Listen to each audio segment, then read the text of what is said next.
Hello and welcome to the Heresy Lodge. I'm your host, Dylan Cooper, the Constant Coast over here, Gavin Franklin. and we are back. It has been like a 3-week hiatus from us on our end. Yeah, it's been rough. Like I get messages from people that I got a message from like Trainwreck friends. It's like, "Oh, you're in Napa," and I'm like, "No, I was a week and a half ago." I feel bad about it, but uh, it was a cool, nice little like time off. I got to listen to a lot of audiobook. I'm super far ahead now, which is great. And you were in Dallas, so we kind of both had some Yep. trips. Yeah, it ended up working out because there were several times we had to need to do 2 episodes anyway. And it gave me kind of a nice little break because, man, this book sucked. This was awful. There was I mean, like there 4 were, or 5 really good books, but there's like 18 books in here. I think there's 3 really good books. And then there's like a couple okay ones. And then the rest are pretty bad. Yeah, it wasn't the most fun read. This is by far my least favorite anthology book. It's also the longest. And Although yeah. my hardback book does have pictures, which is kind of cool. Oh, that's pretty It nifty. showed the picture of Fulgrim in his like snake thing. It's kind of cool. His snake thing, that's nice. Yes. I like Fulgrim and his snake thing. Snake body. Mm.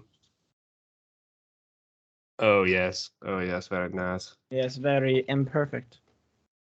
I think it's so funny when people like in the books. I don't think there's anyone in real life, but maybe they do. But people in the books are always like, they'll look at a Keeper of Secrets or Fulgrim and be like, I'm like impressed by its perfection, but it's also very scary. And I'm like, no, it's just very scary. There's I nothing think it was about. fucking weird as shit looking. There's nothing pretty about that. Yeah, like looking at Fulgrim as a Primarch, I'm not like, it's very majestic, but also scary. No, Yeah, it's not at all. just scary. Yeah, quite the thing. I mean, I could ask you about your trip, but we have a lot to go through, so We have maybe so next much. episode. What are you drinking though, bud? I am drinking something from the trip. Got a beer in a city of Sioux Falls, South Dakota. It is called Spruce Nectar Belgian Strong. If I'm being 100% honest with you, I think like beer doesn't travel super well, so it was in my Jeep for a couple days, and then I put it in the fridge. But it is still good. It is from a brewery called Woodgrain, downtown Sioux Falls. I actually met the owner. It was pretty cool. Yeah, I met him in Yellowstone, and he was like, "Yeah, I own a brewery in Sioux Falls. You should come by." And it worked out. Nice. That's fucking cool. Yeah. Well, How about my you? story is not nearly as interesting. Alex had people over the other day for like a big work party because she has the week off, and some people brought some drinks. This is one of the leftovers. It is Lagunitas. I don't know. Disorderly Tea House. It's Yazoo Lemon Squeeze. It's not line of Googles. That's Oh, I don't know. Now you're gonna make me look stupid. I mean, maybe you're right. I don't fucking know, man. It's not line of Googles. Those are the guys that do the summer shandy. Yeah, Yeah, so I don't think it's that. it's okay. I've Yeah. had worse things in my mouth, I'm sure. Yes, you have. I know. I've been there. Yes. All right. As always, hit us up on the Discord. It is pinned to our Twitter at the top at Heresy Lodge. You can email us at theheresylodge@gmail.com. Hit us up on the YouTube. Like, subscribe, comment, do all the things. Big milestone. We passed 500 followers on Spotify. Ooh, that's a Don't know big about deal. any of the other ones because none of them give us information. But hey, that's cool. Yeah. So thank you, the 3 of you, and all your bot accounts. You ready to jump right into the harrowing? Yes. So reminder, this is part 2 of our review. It's part We 3. got part 2.5. I don't know. We Yeah. only did like not very many of these, so does it Yes. feel like we've done a lot? Kind of rush through them as quickly as possible. Another thing too, do be sure to email us if you don't get on to the Discord, because next week we will be doing a special episode, hopefully, if we get through this. And so if you have anything you want us to talk about, I've got a few things I plan to talk about. A little bit of the game and some changes that have been made, and maybe some just things that are happening with us. But Yeah, yeah. I want to do some what ifs. What ifs is a good one. I think that's pretty solid. Yeah, we've gotten a few. And that is theheresylodge@gmail.com. Yep, that is There you it. go. So, The Harrowing. So, this is a Alpha Legion story. It is. And at first I was like, all right, hell yeah, finally some Alpha Legion stuff again. Mm-hmm. And then I read the story and I was like, all right, ready for that to be done. Yeah, it was really weird. So, basically, the premise is there's Alpha Legion squad on a ship that is trying to take control of a Titan Legion that's being transported by the ship. Yep. But they run into a situation because that ship goes to help a planet who is being taken over by the Alpha Legion. That sounds about right. Yes, and there's definitely moments in this story where you're like, is this Alpha Legion the same as that Alpha Legion? Like, are they on each other's team? Who is even Alpha Legion anymore? There's a lot of like obscure hinting that the Alpha Legion is at war with itself. Yeah. And this is one of them. But it turns out like they go help each other in the end. Yeah, I don't know. It's confusing. Yeah, Alpha At Legion one takes point, control of the Titan. yeah. Well, kind of. At one point, the Titan just gets turned on and starts fucking shooting at them inside the Yeah, ship. I was just like, wait a minute. Shouldn't that be just obliterating the ship? yeah, Is this thing like the size of the ship? I don't know. It could not. It could be like this big for all I know, because they all are relative to our imagination. that's true. Yeah, I think it's like it was a cool story to watch the Titan get turned on the ship, and it was a cool story to watch it like go get sent to the. They're like, okay, now that we have the Titan, we're gonna go fight for the Alpha Legion on this planet. I'm like, cool, Yep, I guess so. cool. All right. And next. Whew, that was a rough one. All that remains. I know we just went over these ones, but I do Oh, not remember where this one was. oh my gosh, why am I blanking on all that remains? I'm blanking as well. Wait, hold up. I got it. This is the one about the Thousand Sun, and that is actually a knight errant. Yeah, I don't remember this one. Yeah, so it's about a crew that is stuck on a ship. A lot of them had. Oh yeah. He was the one that was like hidden in like this like ship, and like these like random scrubs were like, we gotta not be sitting here anymore. Yeah, so basically there's a bunch of like ex-military people on this ship, and their planet was invaded. This was what's weird to the story with me. Their planet was invaded by the Thousand Suns, which is weird. Like the guy keeps referencing the fact that he doesn't like the Thousand Suns because they took over his planet in the name of Horus. I'm like, wait a minute. I do not remember that part. Yeah, I was like, that's not what the Thousand Sons have decided. Because they finally find that guy. He is a Thousand Son, but he's a knight errant. And the guy's like, I know the Thousand Sons. They're evil. They did this, yada, yada, yada. And he's like, well, I'm not one of those. I'm a good Thousand Son. And that's how the story ends. But what's confusing to me, because I think this is supposed to be set after Magnus makes his decision, which has not been made yet currently in our timeline. So this is like one of those situations where you have short stories that are spread from all around the heresy. And I think this is supposed to be after the Crimson King. Actually, I think that's mentioned in the afterword. Yeah. I think so. Okay. I read it and I was like, yeah, these books were fucking everywhere. Thank you for wasting my time. Yeah, so all that remains. This psyker is a knight errant. He's a thousand son. I have no idea where he's from, but he is assumably working for Malkador to rescue some of these people. I It don't know. doesn't actually Bakador say. doesn't save people for no reason. Well, a few Well, of one these of them's a people are psyker, right? psychers. Yeah. Yeah. So I feel like there's like a thing like he's going out to get psychers, maybe to start the line of Oh people to yeah, for the throne. sacrifice. Yeah, I just had that thought too. Maybe that's what's happening. But yeah, it's very interesting that Malkador is concerned about getting psychers because that's what it appears that is happening here. Yeah. Gunsight. Terrible book. Next. Fucking. Oh my god. So we talked about this in the preview. I know it's been a while. So this is the one that is about the fucking assassin from Nemesis, Kel, and his Hell. joining the fucking Horus team, kind of. What book did he come back in? No, there's a short story in Garo. Garo. So this is before Garo. Yeah, thank God I got a prequel to a short story with the short But it's story. also a sequel to a book. Yeah. It's a sequel to Nemesis, but a prequel to the short story of Garo, where this guy's story ends. But I don't understand why I have this guy's story in any short stories.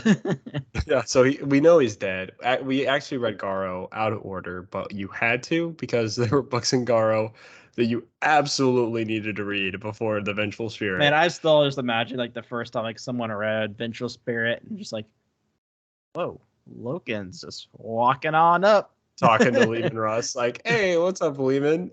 Like, wait, what? I was like, yo, it's Loken. He's back. What is this? Yeah, very I'm out. confusing.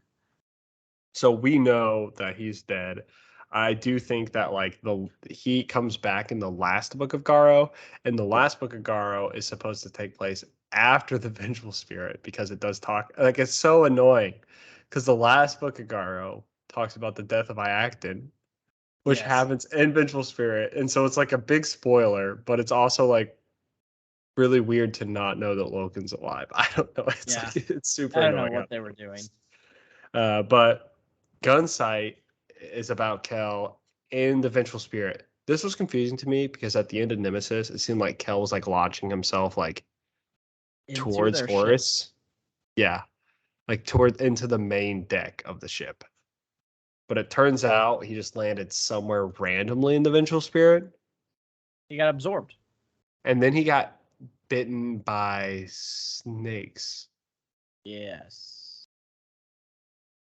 And he started hallucinating. Snakes for the snake god. I don't know. And then he started going crazy. He started talking to this guy.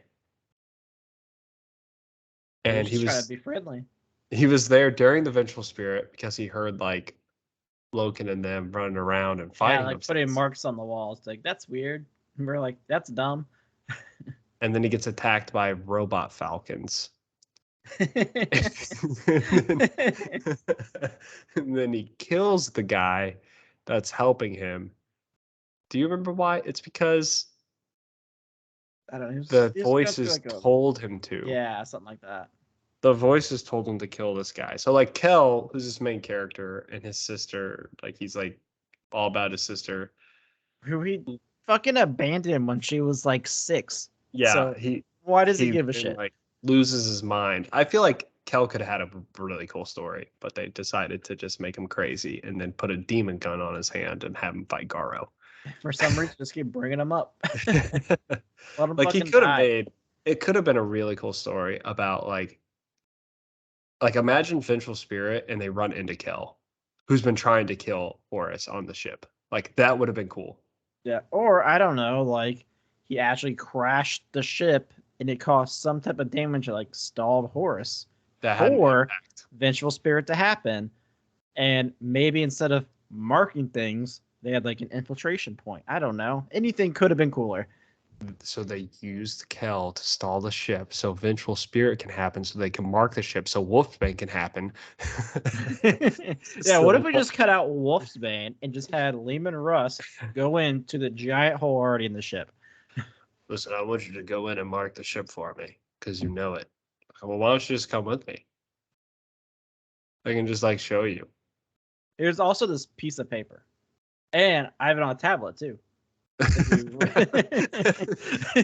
If that doesn't interest you, how about the ebook?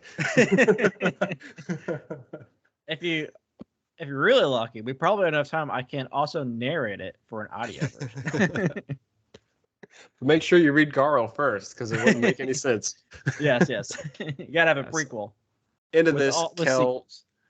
Kel meets Horus, who cuts off his arm and gives him a demon gun. Yep. And then we know what happens there. And he dies. Supposedly, I'd love to see this dude come back again, and then have another short story about how he came back. Oh man, I can't wait for that one.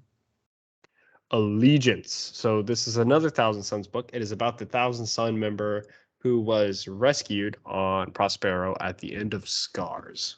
Yes, cool character. On this one, he's kind of like, he feels very weird because the White Scars are like trying to bring him in, and he's like, "I'm not the White Scar. I am the son of Magnus." It's so funny. This book kind of cracks me up because, like, basically, it's a good book, but like, what happens is like, you have Yasugi, who's like, "Do you know Ahriman?" He's like, "I've heard of Ahriman." And Yasugi's like, "I liked Ahriman. I'm gonna call you Ahriman."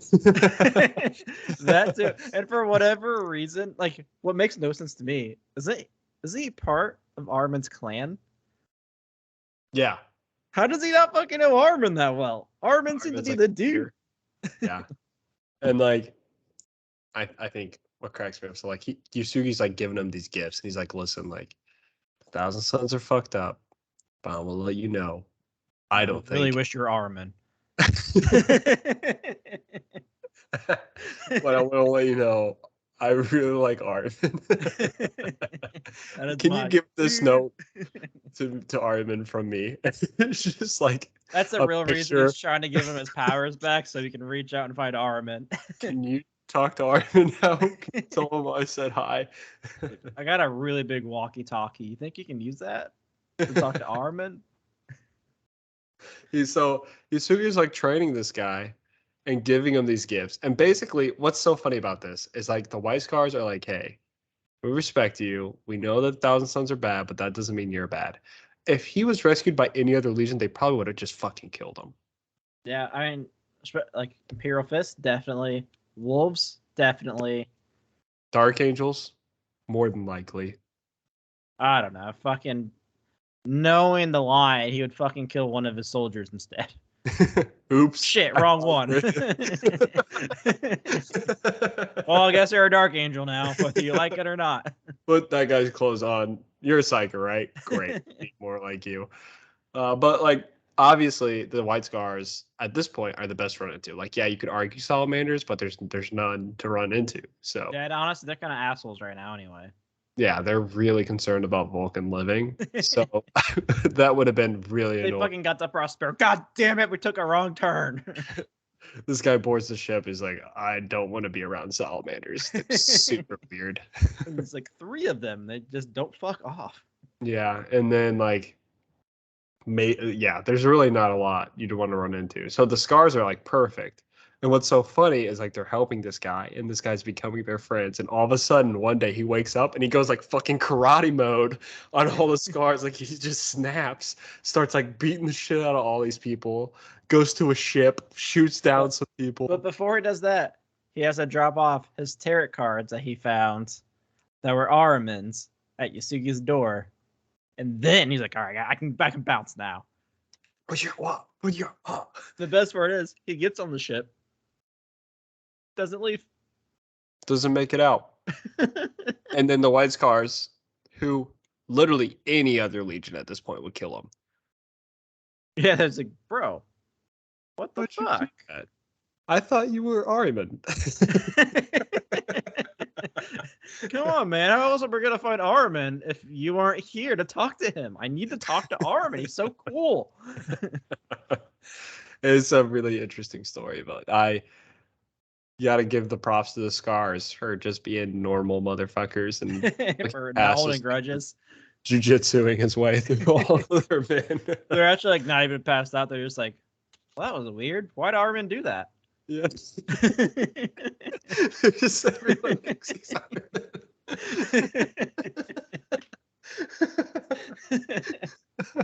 You just have the con up in like the game tree. This dude's just Con's like, what's up with Ahriman? You see, he was like, ah, man, off his meds again. Damn it. I keep trying to convince him that he is Ahriman, but he doesn't believe me. So that's a good book. It's funny. Yeah. I just think it's hilarious that like they're being so nice to him and he's being really nice to them and he just fucking snaps. Why is Ahriman doing that? They even like make him like a really cool like Thousand Sun scar like thing for his shoulder pad. Which is sick. Yeah, it's so fucking cool. Like, where are those? I want you to turn your army into that. Yeah. And like the scars are like a badass like fucking Legion to be a part of too. Like, yeah, they're not weird. Like, they didn't get slaughtered by any wolves. Janitor, that's where I'd be the janitor on.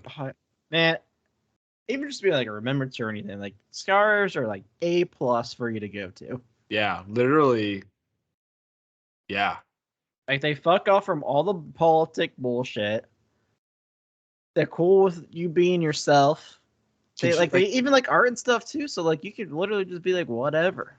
Yeah, like if you think about it, like the Ultramarines would be pretty terrible. Like so many politics. It would have to be just. Get out. Oh, that would be such a good. I mean, it's just like our current lives, honestly. The Blood Angels, like man, you'd be walking around, they'd be hanging upside down. Maybe trying to suck your blood. Like, hey, drinking blood. Stop it. And they might just fucking snap and just fucking eat you or something. Like, oh shit. Yeah. You get to watch like cool jet bike races on the Scar in their ship. In their ship. I don't know how big these ships are, but it's amazing. They have racetracks. I'm happy about it. Hey, it'd be awesome. Next we go to Demonology, which was I think, man, Chirurgeon was really good, but Demonology I think it was a must read. Really cool. Yeah, it was very, very good. Honestly, Chris Ray, right? However the hell you say his last name, he's a fucking star. In this book, he is. Hey, Scars is also very good. We have Path of Heaven coming up next. I've heard that's better. Yeah, pumped for that.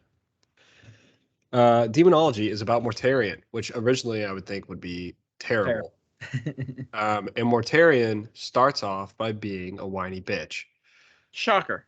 Wow. And then he gets manipulated into doing something he doesn't want to do. Whoa. Who would have thought? Wow. Of anyone. I'm Mortarion? Reoccurring theme. But this is about him being trained and tutelaged on Terra before he is given his legion. And he was like the longest. It took him the longest to go through all of this to get his legion. And it's because he made it very vocal that he just hated the Emperor. He's like, Malcolm, I get it. Why can't I get my legion of super soldiers? Well, Mortarion, what are you going to use them for? I'm going to kill the Emperor. It's going to be a lot of fun. I don't know if we can give them to you, Mortarion. Yeah, well, I understand your point of view. We don't agree with it. Mortarion, here's the thing. Mortarion wasn't wrong. He was really upset, and he didn't want to join an Imperium that supported Psykers. Fair enough. I fucking get that.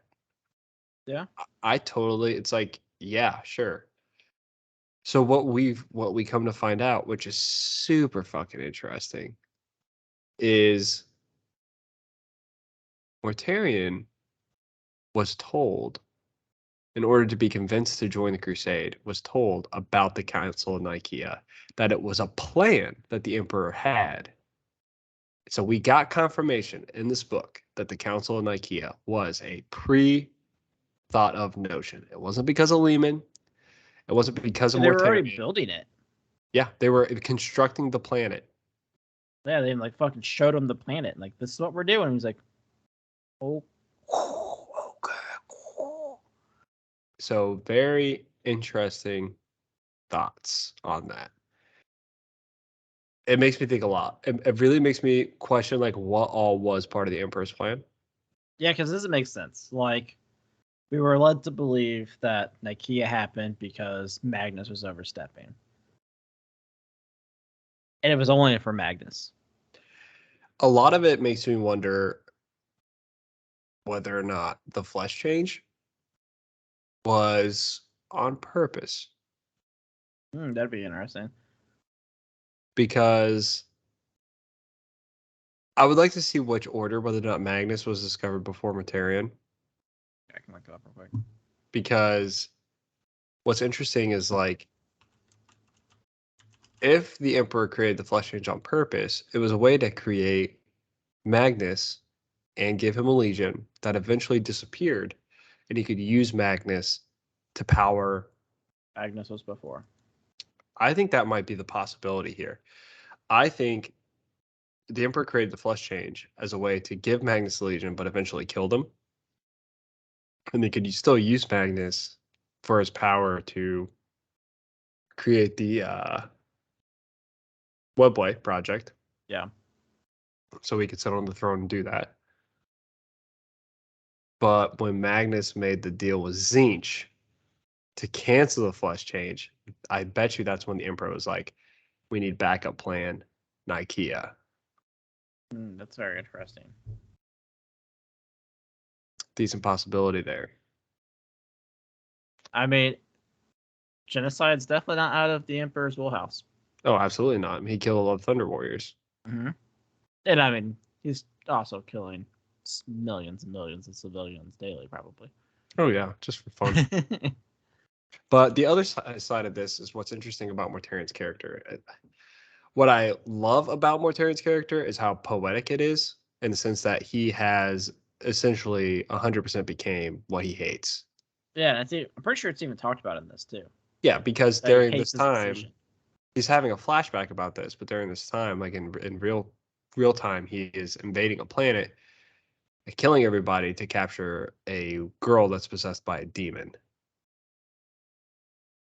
And then he's exorcising the demon and using warp rituals to kill it.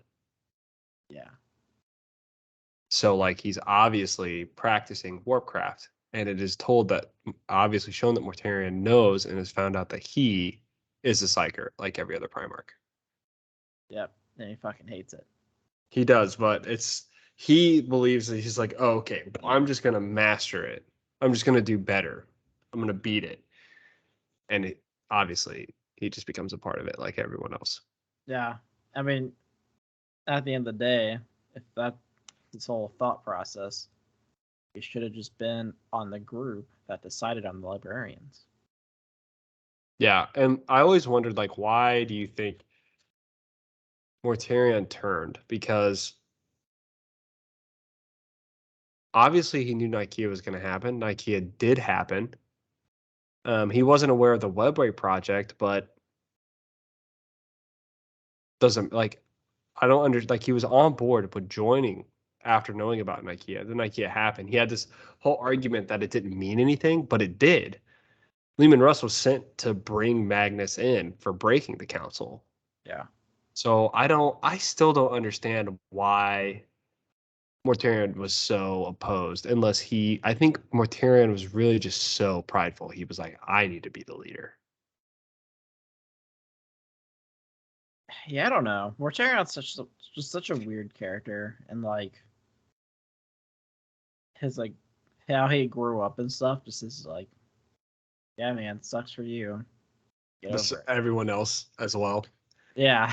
Like, I mean, the only one that like really landed in a really good spot is probably Gilman. yeah, everyone else was like either on an ice planet or a volcano planet or a planet constantly in civil war or was a slave or something Yeah. pretty terrible. Yeah, that was a really interesting book. Brings up a lot of interesting questions now that we know for sure that Nicaea was planned. Moving on to Black Oculus. Just a really quick short story. It was all about the astropath or the navigator. Yeah, the Navigator. that was on the Iron Warrior ship when they went through the black hole. Not much happened here. There's a lot of just description about terror. Yeah. I believe that it's the setup to Talarn. Oh yeah, that makes sense. Yeah. But that's pretty much it. Yep. Any other thoughts? No. I never finished Android Exterminata, so I was like, yep, this is more of that. That happens. And then he shoves the crystals. Whoa, oh my god. Yep, I'm done. Where is this going? Don't shove the crystals The anywhere. navigator's like, oh god. you're reading Grant McNeil. You don't even finish a sentence. And then Fulgham shoved the crystals. That's it. I don't want to know where Fulgham shows the crystals. I can imagine. Stuff from you, Graham. Then we get Virtues of the Suns, which is a story about some blood angels. This is cool.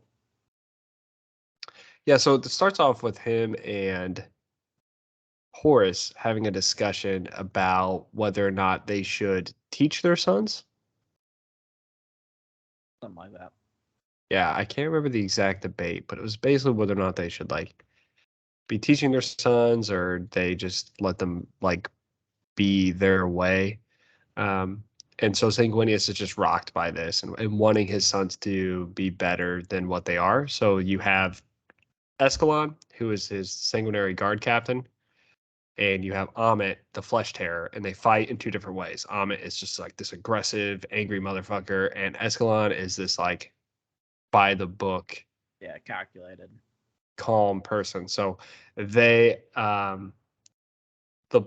Sanguinius, I thought this was fucking awesome. Sends them out to go fight people. Yeah, fucking cool. He's like, Escalon, I want you to go fight Lucius. I heard he was pretty good at fighting. And Amit, I want you to go fight Karn. What? That's awesome. Yeah. So it's so it starts off, of course, with the Lucius fights first, and Lucius is Lucius. This is pre him getting his fucking nose broken, so he's extra cocky, and he and Ascalon start fighting. Ascalon's just kind of like letting him goad him, because he's like, I don't give a shit what this guy says. I don't care about any of these things. I'm just here to fucking fight this guy. But I don't want to be mad. Like, Amit. He keeps comparing himself to Amit. Yeah, what's interesting is like the whole point is they like Sanguinius wanted Escalon to be more about rage and Amit to be more about control. And that's exactly what happens, because what's happened with Escalon's fight is he is being control, he is being defensive.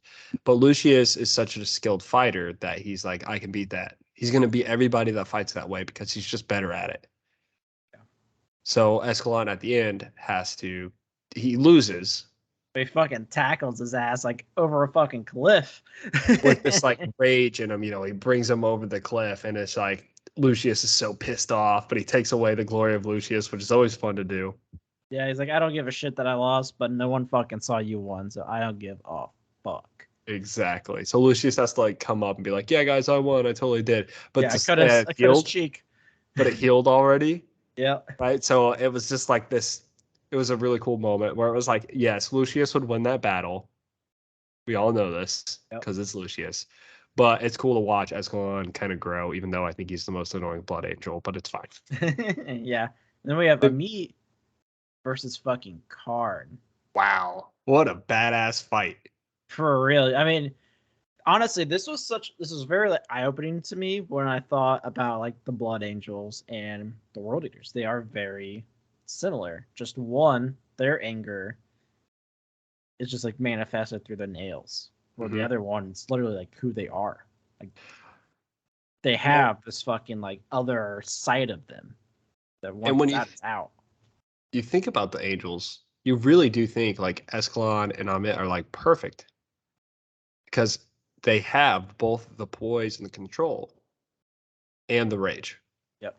And the trick to Sanguinius is the balance of those two things in order to be the best. And they do it really well.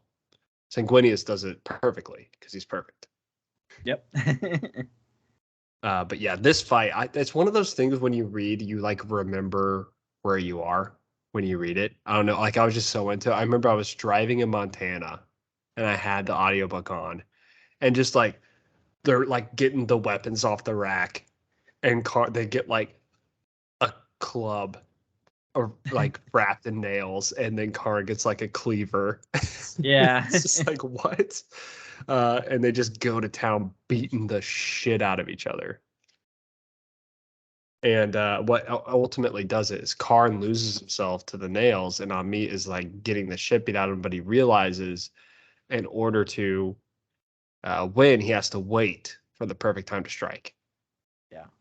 So the exact opposite of what Escalon does. And I think They tied. they tie, yeah. Because it was like, well, I can't get up. Yeah, it's like, well, me either. It's like, well, we'll tie. And the card's like, there are no ties. It's like, I don't know what you want. Yeah, but it's a very interesting concept though when you think of like the blood rage compared to the nails. Yeah, you can lose yourself on the nails. You can lose yourself in the blood rage. And they do the same shit basically. It's interesting to think how like the Blood Angels were the preferred champions of Korn, because I think Korn wanted somebody that was just that way, where the world eaters are really manufactured to be that. Yeah, they're artificially angry from the nails.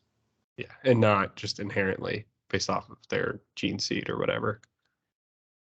Fucking cool. At the end, like it kind of has this battle between Escalon and Amit, and like there's Sanguinius is like, yeah, I can never teach him anything, and then he sees Escalon do something that Amit would do, and Amit do something that Escalon would do, and Sanguinius is like, oh shit, that was cool.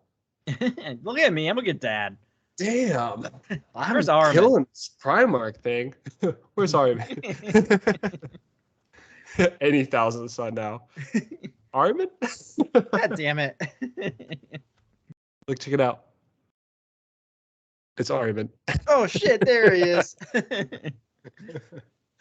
Yes, that was I thought that was pretty good. Like wasn't one of my favorites, but it was still pretty good. Yeah, I liked it. The Laurel of Defiance. So this is both the Laurel of Defiance and a safe and shadow place, which is the next one, written by Guy Haley, and they are precursors, intros into the next book, Pharaohs. Which you have been reading, I have not yet. It's really good. I like it a lot. Does Guy Haley also write Pythos? I couldn't tell you. Pharaohs? Pythos? I don't Pharaohs. know. Pharaohs. I'd have to look. But this one, Virtues of the Suns, is about a Ultramarine captain named Corvo. It is Guy Haley. Yeah, Guy Haley does Pharaohs. Corvo, basically, in his unit, was able to take down a Titan by doing the whole like time down and push him over kind of thing with a bunch of people. It was cool. The classic. Yeah. Does it? I don't remember what type of Titan it was, but it was kind of like it was a Chaos Titan. That's all I know. Chaosy. He did some like rars. He did like that ain't normal. It ain't supposed to do that. It's not supposed to do that. So what's interesting about this one is all of the Ultramarines are being honored, and it's like a 2-day like celebration. And Corvo's the last one to be honored. And as the Ultramarines are being honored, they renew their vows. Now, I think when they renew their vows, the reason they're doing that is because of Imperium Secundus. Yeah. So they're like renewing their vows to the new Imperium. And Corvo goes up and does not renew his vows. Yeah, he takes this thing, he's like, all right, thanks. And the lion actually stops him. He's like, hey, everyone else has been renewing their vows. Why haven't you? And it kind of has this like cool moment where he like looks at him. He's like, well, I'm a fucking Ultramarine. I already made my vows. My vows aren't broken. They'll never be broken. It's the same thing. And Gilman's like, oh yeah, that's my fucking son. Fuck yeah. So and the lion's all pissed. You guys say that, lion? I fucking doubt it. Ultramarines. The lion's pissed, which makes me happy. I had such a great conversation with a guy at the local game shop I was at. We were talking about the lore, and I was like, one thing I just never understood is why so many people like the lion. He goes, man, the lion's a huge dick, and he's an idiot. I'm like, thank God. Man, I really do not understand it. But it's crazy because anyone like we've ever like interacted with, none of them have ever liked the lion. So I don't know where these people are. Where are they? Maybe we just attract the right people. I don't know. Every time, man, I should have asked. There was a Dark Angels person at a tournament. I should have been like, hey, what the fuck? The Angels. Do you know that the lion's an asshole? Are you aware that your allegiance sucks ass? They did nothing for the entire horse heresy. Besides get messed with. Yeah, exactly. And then get messed with by their own legion. Like, they just got messed with. Like, the lion got touched in many places. Yes, he did. But also, there was a thing at the end of this where the Ultramarine, he has like the symbol on him. Yeah, this was weird. I don't know. That was kind of neat. It talked about how it was his father's symbol from when he was a human. Yeah. And like, because normally everyone no one remembers when they were humans. So I thought it was cool that he had like some like resemblance of like when he was a human. He was like, because the lion asked him, and he's like, well, it's the promise I made. What is that mark that you wear upon your armor? It's like, it's a promise, fucker. Pretty much just walks off, mic drops him. One thing that I thought was interesting about this story is it goes back to like his time on Ultramar preparing for the celebration and the time he was killing the Titan. But the time on Ultramar, they're having like a party with people. And it does talk about how like the people, they need to be a part of society and pursue life outside of war in order for the people to be close to him. But he's talking to this girl. And it was really interesting to me because the girl was like, wanting it. She was like flirting with him really hard. And he was like, yeah, some girls are super into like flirting with Space Marines. And I'm like, Space Marines, fuck. Well, I wonder why they're into it. Wait a minute. I would like to bring up Graham again. He did tell us they have the equipment and they are capable of it. They just don't think about it. I doubt it. This might be one of those times when being an Ultramarine might be not that bad. Space Marines, fuck. Confirmed by Guy Haley in the Laurel Defiance. And then we have the other side of that, which is a safe and shadowed place, which is the Night Lords. Can I just say, I fucking love the Night Lords. Yeah, they're so good. The Night Lords, they're a terrible legion, but yes. genius, but like the most common sense people. Yeah. They're not common sense military wise, they're common sense survival wise. Yep. So like I remember like basically what happened was these three ships, a bunch of the ships from the Thramas Crusade is what it's called when they were fighting with the Dark Angels, end up outside of the place where the Pharos is, which if you guys don't recall, it's the light. Starts with an S, I think. Sothis. Yes, Sothis Systems. Yeah. Sotha, yeah.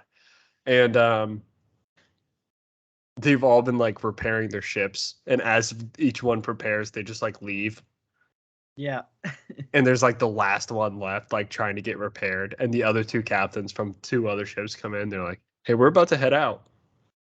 It's like, couldn't you just like wait? And they're like, it's like 3 days, man. 3 days. No, I think we're gonna leave. Like, man, that planet's been busy, and Ultramarines aren't dumb. Yeah. It's like, we're gonna get out of here. Have fun though, figuring that out. Yeah, good luck, dude. By yourself. And they're like, he's like, can you take me with you? And they're like, Nah, I know we're all assholes. I just feel like we wouldn't get along. I know we're buds, but we're not like that good at buds. Yeah, so they just leave this guy, and then they come back, and there's more ships, and they're like, "Hey, we heard there was shit going down here."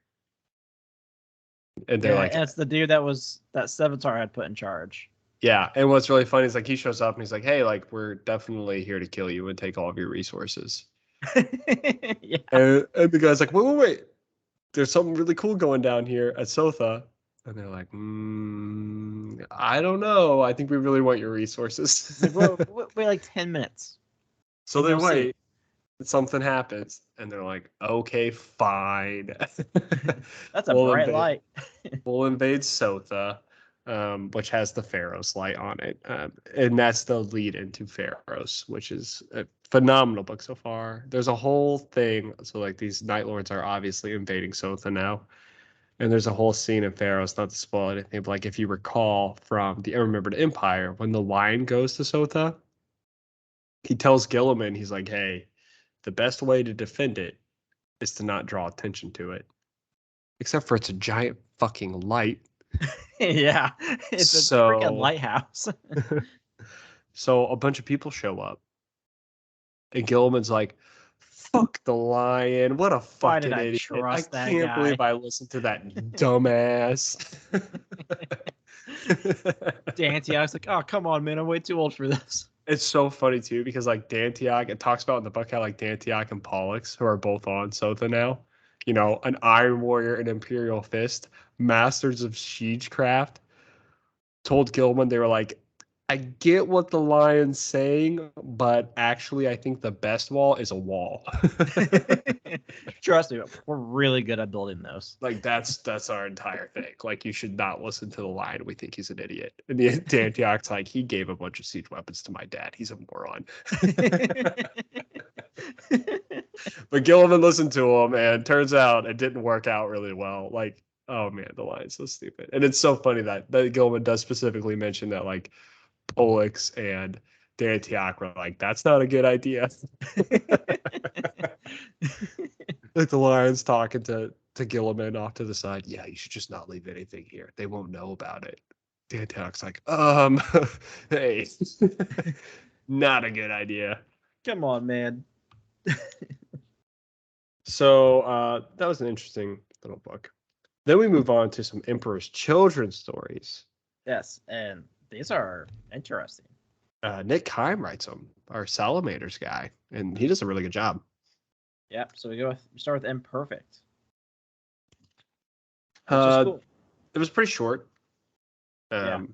All it is about how Fulgrim is requesting Fabius Bile to resurrect or clone Ferrus Manus. Yes. Which He's is playing a game of regicide against him. And really, like, the whole time, you're like, okay, maybe this is pre the fight between them. Yeah. And then, like random things will happen. Like, there'll be, like, a noise or something. And Manus is like, what's that? It's like, oh, it's nothing. Don't worry about it. Don't worry about it. And, like, Fulgrim keeps, like mentioning, like, in his head, like, I hate that he's wearing gauntlets. He's not supposed to be wearing gauntlets. Oh, that's right. You know what's so crazy? And this is, I think he did such a good job about this because I didn't even realize. Like in the book, it makes you think that the gauntlet wearing is messed up because they're playing regicide. And he really shouldn't be wearing gauntlets when playing regicide. It didn't even occur to me till the end that, wait a minute, Ferrus Manus's hands are fucking like metal. Allegedly. Oh, look at these dumbasses.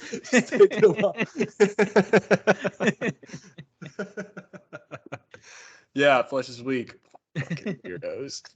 God, they're so dumb. Hey, cut your eye out. Put like a mechanical thing in it. Flesh is weak. Fulgrim, watch this shit. That's the real reason they became friends, because he's like, dude, you think you can do weird stuff to your guys, and watch what I can do. Hey, cut your leg off. Flesh is weak, bro. It's amazing what a little hazing can accomplish. Everything is the answer. So that was an interesting one. Obviously, it's in current times, Fulgrim kills him. But what I find interesting about this is actually like how Fulgrim spends his hell in the current 40K timeline. It's like he's He's in the warp, obviously, because he's like a demon thing. But he's like constantly cloning Ferrus Manus and trying to convince him to join, and it never works ever. And he I think blames it. Go ahead. I think what's really interesting too is you kind of have the after effect of what the Alpha Legion did to the Gene Seed. Yeah, that's right. Because they gave that. Oh, that's because they gave it to, or Horus gave it to Fabius. Yeah. And he's like, I'm sorry, like it's messed up. I'm trying here, but what can you do? You know, shrugging his shoulders. So he'll never actually be able to replicate. Oh, you know what? That is so interesting because in the current 40K timeline, not to spoil anything, but there are definitely attempts to be made to clone Horus. I'm pretty sure that's mentioned at the end of this as well. But the Alpha Legion has been fucking it up. That's so crazy. So Deliverance Lost actually had some pretty big impactful shit. Yeah, because at the end of this, we have the tubes, and he talks about the Sethonian. The Chthonian, yeah, that's right. I'm assuming is Horus. I believe so as well. Yeah. So Fulgrim's obviously pissed about this. But then we get the next book by Nick Kine, which is also about Fabius, the chirurgeon. Fucking great book. This is very, very interesting. First off, I didn't realize that Emperor's children had any issues with their genes. Yeah, neither did I. This was the first time I was aware about it. So basically, a little bit of synopsis into this is the Emperor's children, prior to the discovery of Fulgrim, had issues in their gene seed to where there was a disease spreading amongst them. So all the Terran-born Emperor's children, a lot of them were dying. And it talks about how Fabius was in charge of like fixing it. And it also explains that Fabius was fucked up well before Slaanesh was a thing. Dude, it's messed up. I mean, so what's happening is he starts taking Emperor's children, like taking them to like the slaughter. They come back and he cuts them open. He does a lot of biopsies in order to figure out more about the disease. And what I think is interesting is like the way it works is it's doing like one of those current timeline history. And in the current timeline, he's operating on somebody who has the disease. Mm-hmm. And you're thinking to yourself, the Emperor's children has a disease. And then it goes to explain in the past how it was a problem before they discovered Fulgrim. Because once they discovered Fulgrim, they didn't need, like, they could use his gene seed instead of like the old one, the old batch. Yeah. And Fabius got fucked up though. Yeah, like it's actually like a friend, which surprises me that Fabius had a friend that like he became so obsessed with finding it that he had his friend killed to autopsy him. And then it jumps into current time and you find out that he's been cutting himself open, talking about his own self. And that he has like a year left to live. Yeah, so big like reveal on Fabius here is essentially like a few things happened in his past. One, he found out that he had the disease. He didn't want to kill himself. He ordered the execution of a bunch of people that had disease, but he didn't want to kill himself. Already very unhonorable and space marine of him. But he also, the people that started to oppose Fabius for executing all these Emperor's children, he had them killed, claiming that they had the disease, but they did not, including his friend. Mm-hmm. And he used their deaths to make elixirs to elongate his life. Yeah. So and he resurrected his friend. Yeah, this whole time, this entire time during the Horus Heresy, ever since we met Fabius, which I think was in Fulgrim, maybe a little sooner, I can't remember. He has been like keeping a secret from Fulgrim and everybody that he is the last person in the Emperor's children with this disease. And he's been keeping himself elongating his life. So that has been why he is so focused on like all these crazy surgical things in order to keep himself alive. Yeah. Very great story. Yeah, great story. He reveals at the end that he's going to die soon. So he needs to go tell Fulgrim, which he has been lying to this whole time. So crazy. Like, super cool story. Yeah, definitely was not what I was expecting. Yeah, it makes me think about Fabius a lot more. Think about his character.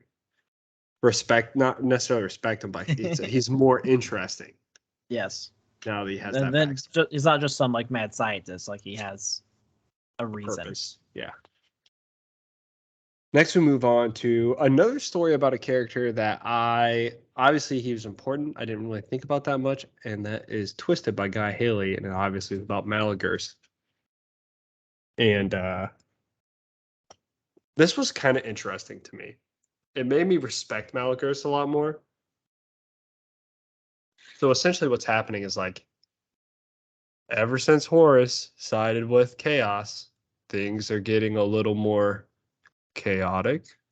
Who would have thought? Whoa.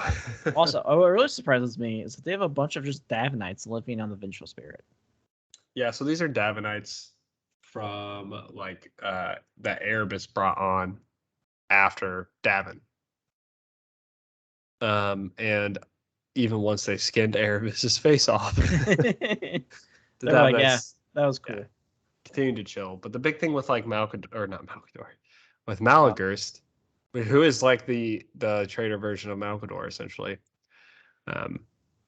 Malagurst is worried about his position because he has the ear of the War Master. So he's concerned that people will either try to supplant him or use him to get to the War Master. And the Davinites have been trying to seek audience with the War Master for a long time, and he keeps rejecting them. But Malagurst starts to have these visions and nightmares of a demon that's haunting him. Yeah. And like And basically telling him like, I can make you better. You don't need to be broken anymore, bro. yeah, because Just get inside you. Malagurst, he invented the Luperci, right? Yeah. So they're like, the demon's like, hey, you should become Luperci. That's essentially what the demon's saying. Yeah. He's having all these nightmares and stuff. And I think they did a really good job in this book making that seem like that's what it was. Like that was the story. Yep. Yeah, I definitely thought I was just gonna turn a Lupercat. I was like, yep, that's about what I expected. And then he goes to the Davinites for help. And there I was so convinced, like this whole time, like up until the very end. Like I was very convinced that like this was just the flow of the story. And it looked like Malagurst was gonna die because the Davinites backstabbed him. And they planned to kill him in order to get closer to Horus, but turns out that was not the case. Oh, turns out he's actually kind of smart. I guess it makes sense why he's the equerry. But yeah, he gets himself all chained up, gets in the ritual, and then as soon as he hears the demon's name, he's like, ah, that's what I needed to know. And then he also started chanting and then cast out the demon. Yeah, I mean, a couple big things here. Like, obviously, Malagurst knew from the beginning that the Davinites were the ones that like implanted the demon in his mind. Mm-hmm. So he went to the Davinites playing into their trap, essentially. Yeah. And not only did he just needed to know the demon's name for some rituals that he was doing, but he also had a surprise group of Terminators Yeah. waiting to murder all the Davinites. Yep. Murder them, then burn them off. Yeah, it was pretty awesome. Nice little battle. He kills all of the Davinites, he kills the demon, and then Horus is like, good job, son. Pretty much. Write that name in the book. Yeah. It was good. I thought it was a good story. That was one of my more favorite ones for sure. Last but not least, Then you get Wolf Mother. Graham. Why you do this? Graham writes amazing books. But there is like a big sore in the Horus Heresy of things that don't make sense, and they're all part of the same storyline, and they're all written by Graham McNeil. Yeah. And it's frustrating because the writing is good. Yeah, I love Graham. He's a great human, good writer. And the writing, like, it is super solid. But if you bring them all into the story, it's like, this is actually very confusing. Yes. There's a lot of retconning I think, in this particular storyline, and it's pretty much all the way from the Outcast Dead that conflicts with A Thousand Suns. It conflicts with False Gods, which are both Graham books. And then you have like Severin. His story is also in an audio drama, and that audio drama is by Graham. And then you have like The Vengeful Spirit is by Graham, and the Severin story and The Vengeful Spirit is a little off, but it's not too bad. But then you get to this story, which is a prequel, or not a prequel, sequel to Vengeful Spirit. And there's definitely some retconning in here about Severin, who is a character that you would have to listen to an audio drama to actually know the story. It's just like a lot of just clusterfuckness going on. So tell us what it's about. Yeah, so this is a sequel, because we needed another one, to Vengeful Spirit. This follows Olivia, the Perpetual. She is on, I don't remember the name of the ship, but... It's on a ship that she escaped out of Moloch. Well, she magically appeared on after being killed. Yes. It didn't talk about how she got to the ship. No, she just magically appeared there with her family. And as they're on the ship... Yeah, that's important. So with her family, she has 2 daughters, a husband, and 2 friends that she met during Vengeful Spirit on the ship with them. And then somehow, one of the daughters just gets taken. And she's held way in the bottom of the ship with some fucking cultists, with some other random little kids. And like it's like a little back and forth between like her story and the little girls. This fucking story is fucked up. Yeah. This is a fucked up story. Like, I'm reading, like, oh, Jesus Christ, like, Graham. Like, he writes all the fucked up stuff. But, like, the weird thing about this, one, there is a cultist rebellion in the ship. We know that there are non-cultist people because for some reason it only talks about Olivia and her daughter. We know that there's more family members. There is probably like a whole area of the ship that is not cultist. Yeah. You would think they would organize some sort of military put down of the cult. Especially after, I don't know, there's like 12 kids missing. Yeah, it's a big deal. She runs into Severin, who last we know was on a completely different ship with the rest of the Knights Errants that left the Vengeful Spirit. Yes. It does not explain. He got a random side mission, apparently. And we don't know even what the side mission was. It doesn't explain why he's on that ship. They talk about why he's a good guy, but they do not talk about, they don't even recognize the why fact he's there, how he got there. Yes. He's just there. And not only is he just there, he's also now a psyker. Yeah, and who can read minds and turn Severin. The thing that's weird too is like we know that Knight Errant ship wasn't like just cruising around. Like they were going back to Terra. Yeah. So it's very weird to me that a character in that ship would be like, wait, let's go to this ship. First, I don't know. I'm gonna go by myself. Yeah. So. Oh, we got a phone call from Malkador. He said, "Hop on that other ship real quick." Hey. So he helps Olivia rescue the daughter from this cult. Now, yes, we know he's a psyker. It doesn't make sense that he's a psyker.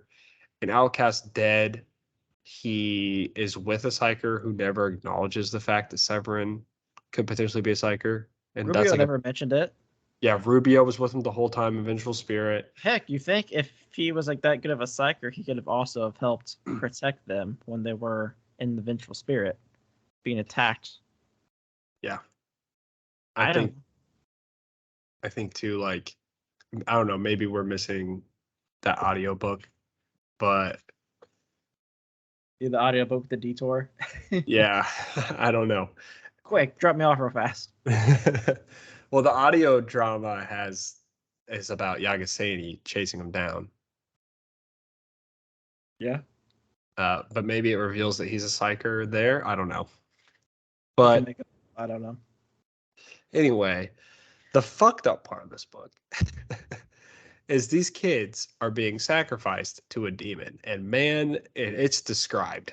And like making them into demons. Yeah, so it like you'd think like, okay, these kids are probably going to be safe because they're kids. That Graham McNeil book. There's like a giant snake that comes out of a dude's belly that then eats and consumes the kids by injecting poison into them and melting their bodies. And then their bodies meld into a demon. But it's okay because her daughter was saved. Yeah. I mean, the weird thing too is like Olivia gets a bit and is like holding on to the thing like mentally to not take her over. Yeah, so she's like, she allows the demon to possess her, but she has a strong enough mind to like wrestle it in her mind, so the demon's like trapped in her body instead of going to Olivia's. Not Olivia's, sorry, her daughter's. Yeah. And then Severin's like, he just chucks the spear at her. Gladius, whatever. Should have killed her, but obviously she's a perpetual. And the demon goes into like another dude, and Severin and Olivia kill that dude. They saved. Yep. Fucked up though. And then I guess now Olivia's gonna go to Malkador. Yeah. If that ever actually happens, we will see. Yeah. Interested to see like how some of this ends up, but definitely one of the storylines. I think the storyline of Severin, the storyline of the Outcast Ed, and how it relates to other things has really thrown a wrench into a lot of things, especially Severin's character. He's teleported, made a lot of changes. He it's just in weird spots. Yeah. But Totally yeah, agree. it's fine. It was an okay book. It was, like I said, written really well. Super fucked up. Like I'm okay with it being fucked up, but man, this is pretty fucked up. Like Yeah, that was a lot. there was one thing like writing incest stuff and putting butt plugs up Fulgrim's ass, but Then you have sacrificing murdering, children. sacrificing children and then melting their bodies into a demon. It's like, oh, A lot. yeah. And we know that there is definitely stuff that the editor had requested that he said take out. Yes. So Graham. Graham being Graham. At least he's not scared to write about it. Oh. Well, hey, good news. That was the last story. That was it. We've covered War Without End. Those stories are useful to read. Some of them. I would definitely, if you were to pick this book up and you didn't want to read it all, Demonology is awesome. Yep. By the Lion's Command is awesome. Yep. Chirurgeon, phenomenal. And Twisted. I think I would add a couple. I think I would add Imperfect because I thought it was really cool. Yeah. And I think Artifact. It's super short, but it was interesting. Yeah, I think Artifacts is important too if you're interested. What's interesting about this book is a lot of the stuff that happens in it actually reflects on 40K lore. So there's a lot, like Artifacts is very important. I did get corrected. Tushan is not the person who collects the artifacts. It is Hester something. It's a non-Primaris. Yeah, it's a non-Primaris Space Marine, not Adrax Agatone. Vulcan Hester. Vulcan Hester is his name. He's named after Vulcan. Oh, He collects all of the artifacts, and his mission is to find them all. So interesting. yeah. Then Tushan is actually the leader of the Salamanders right now, and then you have Adrax Agatone, who's like a Primaris Space Marine. Nice, cool. So yeah, lots of interesting stuff. Yeah. Terrible book though. My God, it was rough. That was very long. So So many much books. shit. So much shit in this book. Yeah. There's some good things, but there's a lot of shit in it. I know I say shit. Like obviously like they're fine. But like short stories are really rough because it has to be interesting. And there's just a lot of things that are written about that were interesting, or they were kind of weird, or didn't have to do with anything, or were just super overly descriptive. Yeah, like a prequel of Damnation of Pythos. We didn't need that. Exactly. Like that was pretty rough. So yeah, just various little tidbits of stuff that were like, this is not required. It's not really interesting. Like that was a really rough one. The prequel of Pythos, that was rough. But all in all, like I did enjoy some of the stuff from it. Personal enjoyment, I think I'd give it like a 3. Yeah, I'm right on that boat. Importance to the heresy. You could skip this one. Yeah. There's nothing in here that I think is like required for you to read. A lot of them are prequels that you don't really even need to know about. Yeah, it might be like maybe if you had a question about like I don't know, like before Pharaohs or something, like sure, there's a couple stories you could read. If you wanted to know more about Mortarian's backstory, or you wanted to know more about, I think demonology is very important for like the heresy, like in general, like as an like concept and ideas. But the rest is like you can really focus on specific characters. Yeah. If you want to know more about Kel, you can read Gunsight. And you're sick if you do. But there you go. All right, that's it then. We'll be back next week with our whatever episode. What if? Probably chat for a while. If you have any other ideas that you want us to talk about, especially like what ifs, shoot us an email at theheresylodge@gmail.com. You can always tweet us at heresylodge. Join the Discord. DM me on there because I'm trying to avoid the discussion in the Discord itself right now until we have talked about it on air, so our opinions don't get swung or just talked about and then it's like, yep, we're talking about this again. Yeah. So yeah, those are our things. YouTube as well. Like, subscribe, comment, and we'll be back next week, guys. You have a good one.